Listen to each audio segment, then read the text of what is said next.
And it's a good way for you as a teacher to check for understanding and confirm that your teaching strategies are working when it comes to Graphic Organizer. Some good sources for Graphic Organizers, the internet. Type in Graphic Organizers and you get tons. You can go to the parent-teacher aid store, but like we were talking, you don't need to go buy anything because it's right there on the internet for you. All you have to do is print it. You can make one with Word. They have instructions for Word. And also, if worse comes to worse, handwrite it. You know. I'm just going to sum it up here with the how, what, and when of the graphic organizers. We've heard tons of great examples of how you can use it and why you're going to use it to promote the higher order thinking, to scaffold lessons, and use it to encourage metacognition so they can get used to the processes, so that you can encourage creativity, reinforce concept learning. There's an endless reasons why you should use it.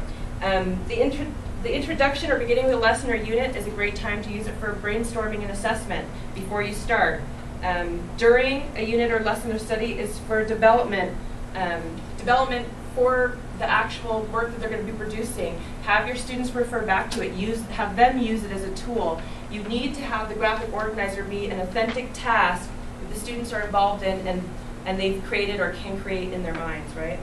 And then finally, at the end of the lesson or unit, you can use it for assessment, review, study. Hopefully, they take ownership of all of the ideas that are that they've contributed on to here.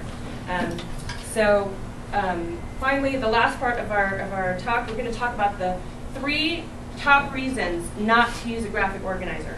So this is why you're not going to use a graphic organizer, or when you don't use a graphic organizer. When a visual display of the information is not helpful but confusing, we want this is to make someone use visual cues to make things more clear and cement it in their brains and get them to construct that knowledge. So don't use a graphic organizer if it's going to confuse everyone. The number 2 top reason not to use a graphic organizer: when presentation of the graphic organizer becomes a vehicle for rote memorization, then just give it to them, have them memorize it if that's what you want to do. We want this to be an authentic learning task that scaffolds higher order thinking. And the number 1 top reason not to use a graphic organizer is when you have nothing interesting to say.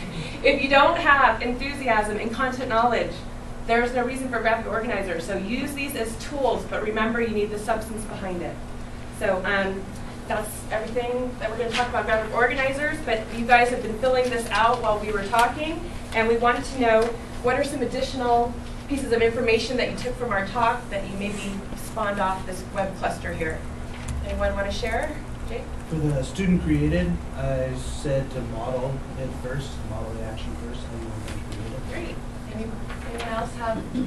For the assessment bubble, I put teachers and students kind of use that processing. Great. Anyone else have something they? Okay, great. Well, thanks. I hope you guys use graphic organizers and put some weight behind them. And on the actual back of your page here, we've given you a bunch of resources that have a lot of graphic organizer ideas, or graphic organizers that you can actually download and use. And some of them actually include lesson plans or the how-to using graphic organizers, or actually research papers that people have printed or published about or written about how these graphic organizers can affect a student's learning. And the one main thing I would like to leave you guys with is that if your graphic organizer fails, most studies have shown that it's due to lack of teacher instruction, lack of proper instruction to teach those students how to use these tools.